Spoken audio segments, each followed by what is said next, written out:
Have you ever sat in your home, looked around the room, and suddenly realized how quiet everything has become?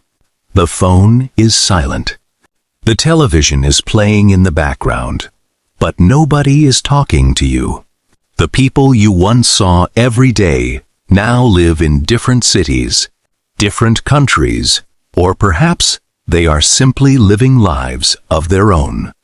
And for a moment, you may wonder, how did life become this quiet?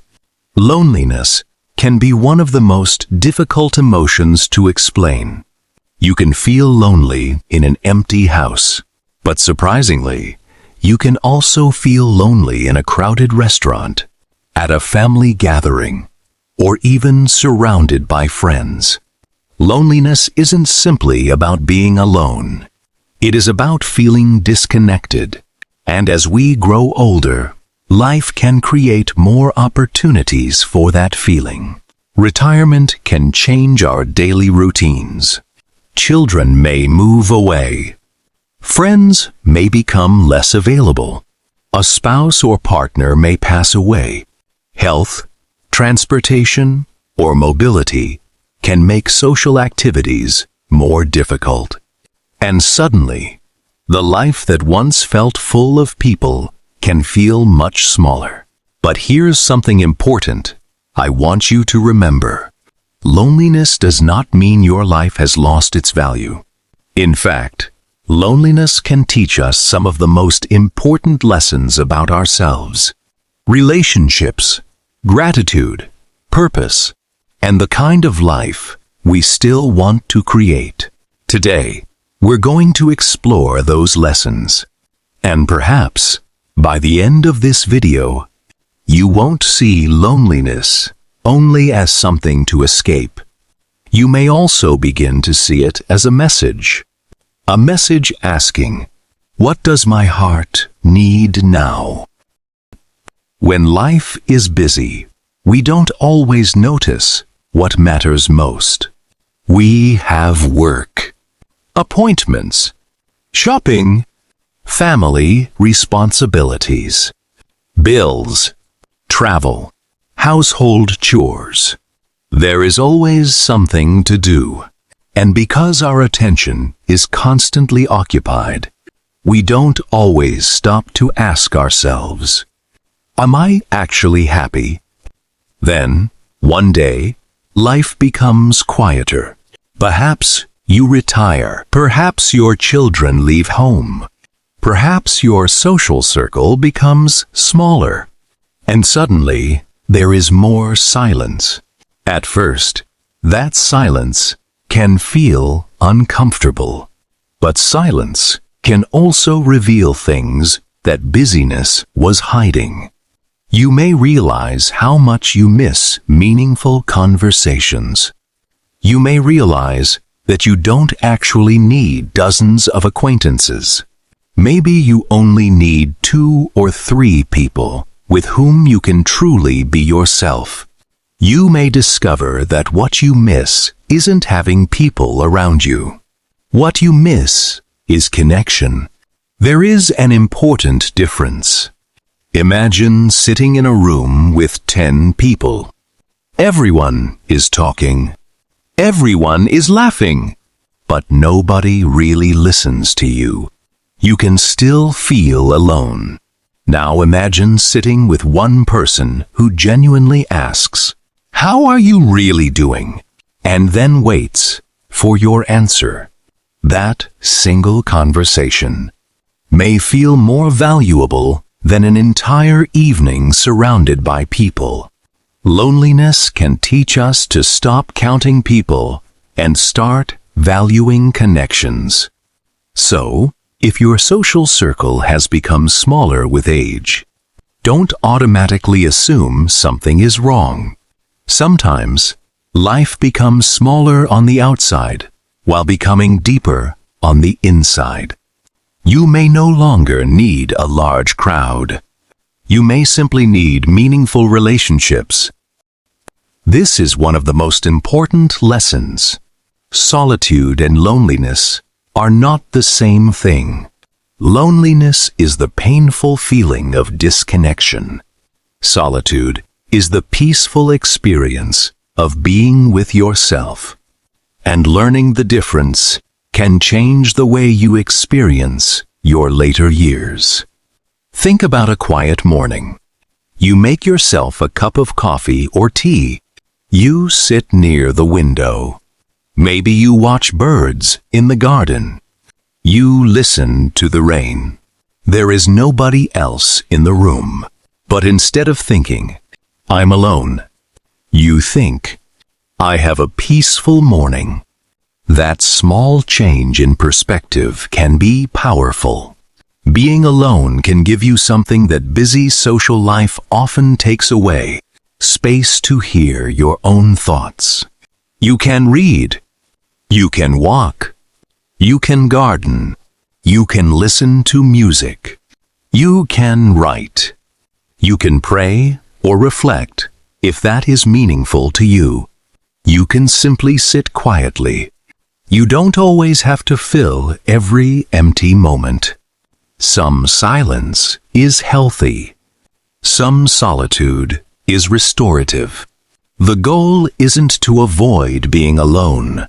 The goal is to make sure that being alone doesn't become a permanent state of disconnection. There is nothing wrong with enjoying your own company. In fact, learning to enjoy your own company may be one of the greatest gifts of growing older. Here's an uncomfortable truth. Sometimes, when we feel lonely, we wait for someone else to notice. We think, if they cared, they would call me. If my children wanted to see me, they would visit. If my friends missed me, they would contact me. And sometimes, those feelings are understandable. But waiting can also keep us isolated. Sometimes, the person who needs connection has to take the first small step. Send the message. Make the phone call. Invite someone for coffee. Ask a neighbor how they're doing. Join a local walking group. Attend a community event. Take a class. Volunteer.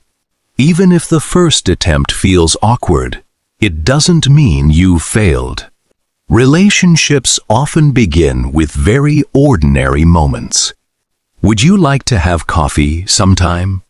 How has your week been? I haven't seen you in a while. How are you? These simple words can open doors. And here's something else worth remembering.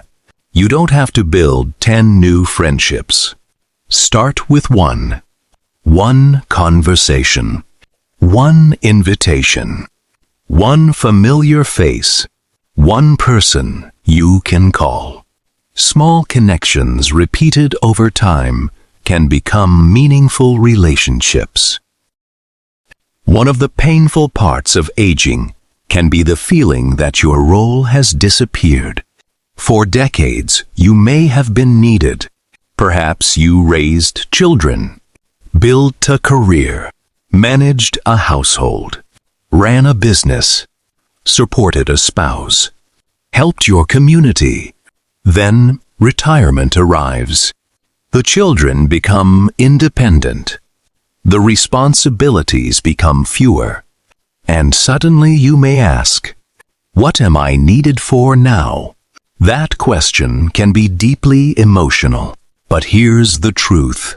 Your value did not retire when your job did. Your experience still matters. Your stories matter.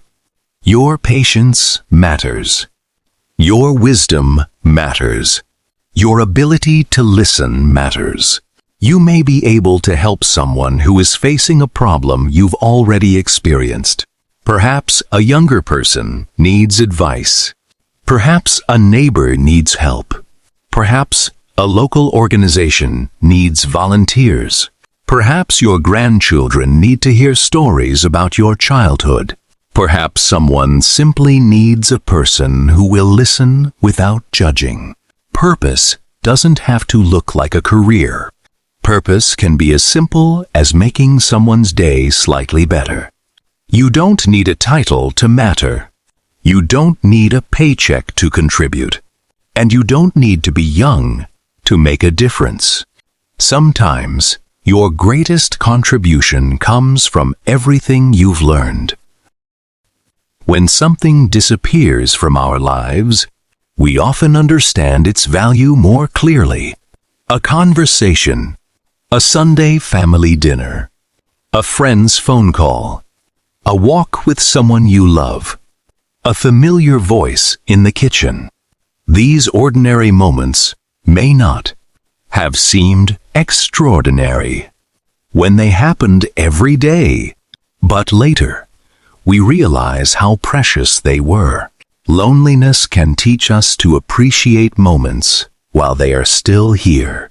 Maybe today you have a friend who calls you every Sunday. Don't assume that call will always happen. Tell them you appreciate it. Maybe you have a neighbor who checks on you. Let them know it matters. Maybe your children live far away, but call when they can. Instead of focusing only on how far away they are, appreciate the fact that they still make the effort to stay connected. Gratitude doesn't erase loneliness, but gratitude can prevent loneliness from making us blind to the relationships we still have. Look around your life. Who is still there? Who still cares? Who still answers the phone? Who still remembers your birthday?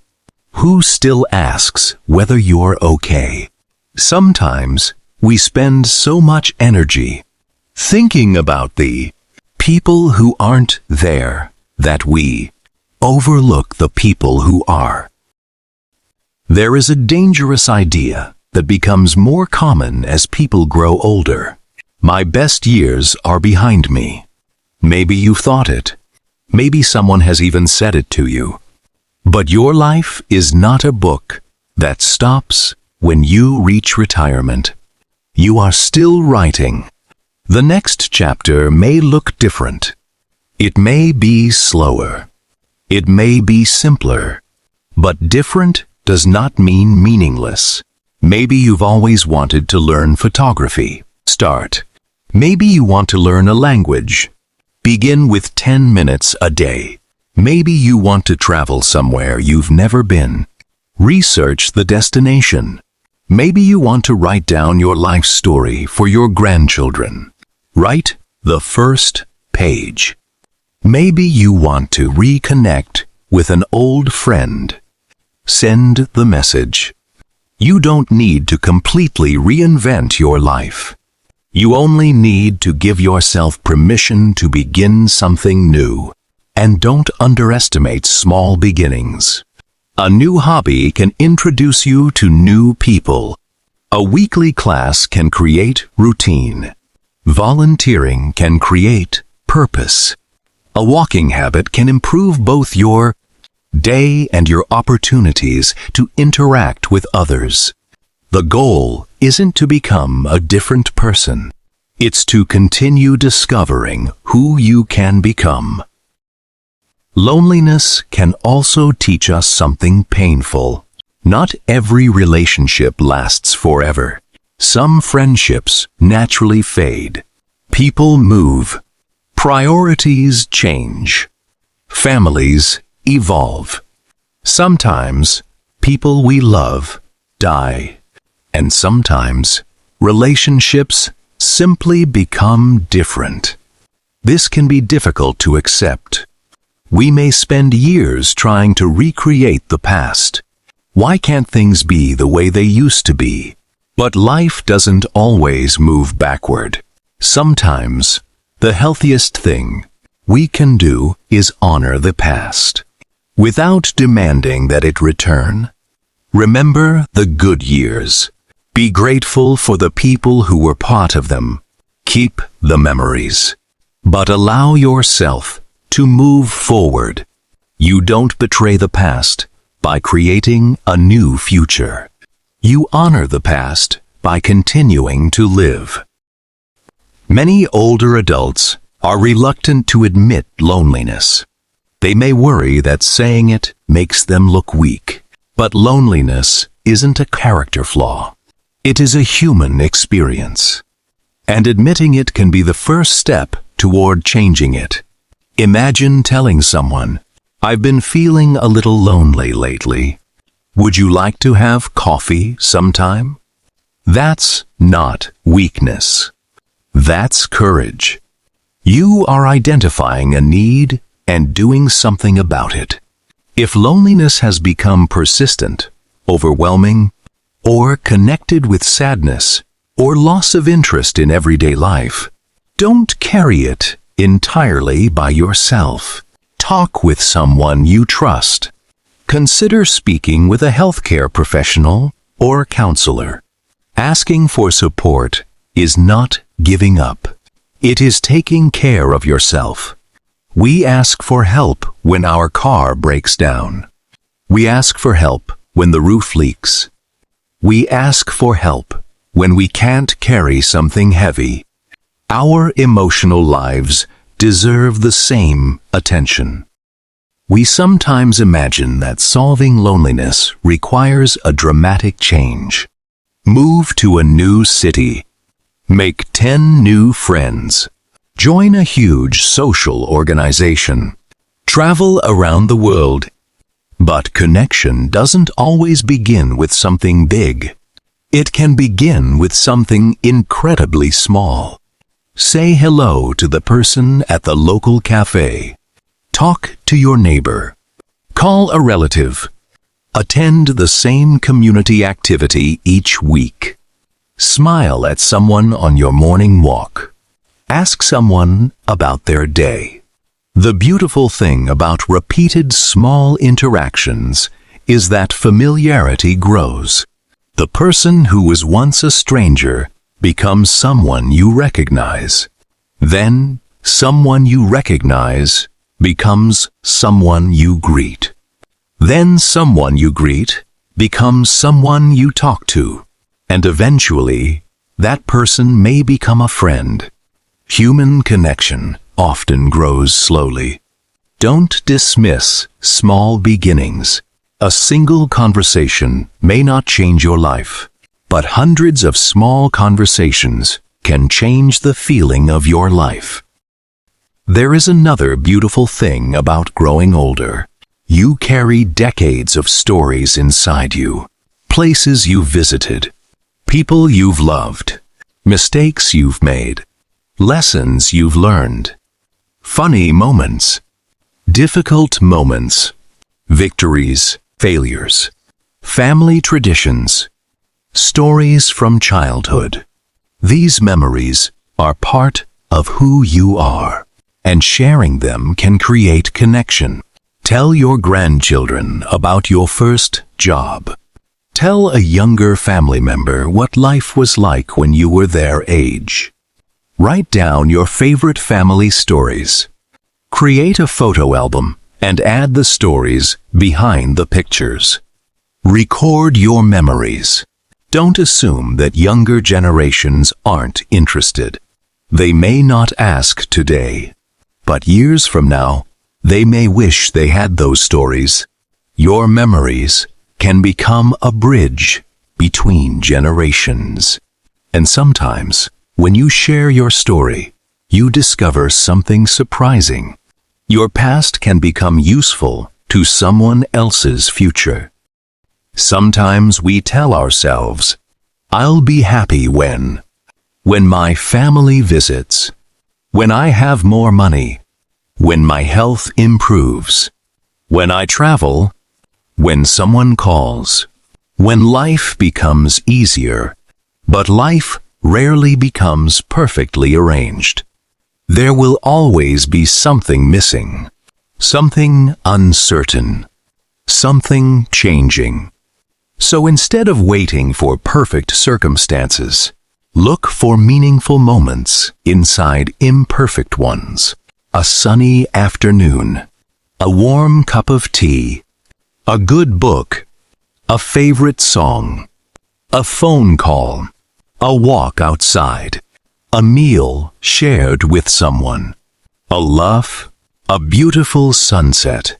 These moments may seem small, but life is made of small moments. And sometimes happiness doesn't arrive as a giant event. Sometimes it quietly enters through the ordinary. There is another lesson loneliness can teach. When you've experienced loneliness yourself, you become more likely to notice it in others. You may notice the older neighbor who rarely leaves home, the widow who sits alone at church, the person at the community center who doesn't know anyone, the relative who suddenly stopped attending family gatherings. You know what loneliness feels like, and because you know it, you can become the person who reaches out. A simple, "Would you like to sit with us?" can mean more than you realize. A phone call can matter. An invitation can matter. A visit can matter. You don't need to solve someone's entire life. Sometimes you simply need to remind them you haven't been forgotten. And perhaps this is one of the greatest transformations loneliness can produce. The person who once felt invisible becomes someone who helps others feel seen. The healthiest life isn't necessarily one where you're surrounded by people every hour. And it isn't one where you completely isolate yourself. It is a balance. Time with others. Time alone. Conversation. Silence. Community. Privacy. Helping others. Taking care of yourself. Imagine your life like a garden. Some plants need space. Others grow better together. Your life can be the same. Create routines that include connection. Perhaps one phone call each week. One social activity. One walk where you interact with people. One hobby. One opportunity to help someone. And also, create peaceful time for yourself. Read, rest, think, listen to music, enjoy nature. You don't have to choose between connection and solitude. You can have both. If you've been feeling lonely recently, don't try to transform everything overnight. Try something small. For the next 7 days, give yourself one simple mission each day. Day 1. Call someone you haven't spoken to recently. Day 2.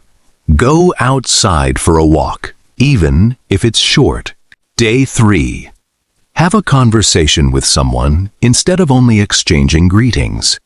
Day 4. Do something you enjoy purely for yourself. Day 5. Help someone in a small way. Day 6. Attend a local activity, community event, class, religious gathering, hobby group, or social activity that feels comfortable for you. Day 7. Write down 3 things you are grateful for. The purpose isn't to eliminate loneliness in 7 days. The purpose is to break the pattern of isolation. Because when life feels lonely, the hardest step is often the first one. Once you move, even slightly, the next step becomes easier. Loneliness is not the end of your story. If you are watching this and feeling lonely right now, I want you to remember something. You are not invisible. Your life still matters. Your experiences still matter. Your memories still matter. Your kindness still matters. Your presence still matters. Perhaps your life looks different now than it did 20, 30, or 40 years ago. That's okay. Life was never meant to remain exactly the same. People change. Families change. Bodies change. Homes change. Priorities change. And our understanding of happiness changes too. Maybe when you were younger, happiness meant achievement. A career, a house, money, recognition, a busy social life. But perhaps now, happiness can mean something simpler. A peaceful morning, a meaningful conversation, a healthy relationship, a walk in the sunshine, a phone call from someone you love, the feeling that you still have something to contribute. And perhaps loneliness has taught you to appreciate these things more deeply. So don't let loneliness convince you that your story is finished. It isn't. There are still conversations you haven't had, places you haven't seen, people you haven't met, things you haven't learned, stories you haven't told, and kindness you haven't yet given. You don't need to create a completely new life tomorrow. Just take one small step. Call someone. Go outside. Join something. Start a hobby. Share a story. Ask for help. Offer help. Or simply tell yourself, there is still more life for me to live. Because there is. And perhaps the deepest lesson loneliness can teach us is this: we don't need a perfect life to have a meaningful one. We need connection. We need purpose. We need gratitude. We need moments of peace. And sometimes, we need the courage to reach out. So, tonight, before you go to sleep, think of one person you appreciate. Tomorrow, consider contacting them. And if nobody comes to mind, consider becoming that person for someone else. Make the call. Send the message. Say hello. Invite someone for coffee. Because somewhere out there, another person may be sitting in a quiet room, wondering if anyone remembers them. And your small act of kindness might be exactly what they need. Loneliness may be part of your story, but it does not have to be the ending.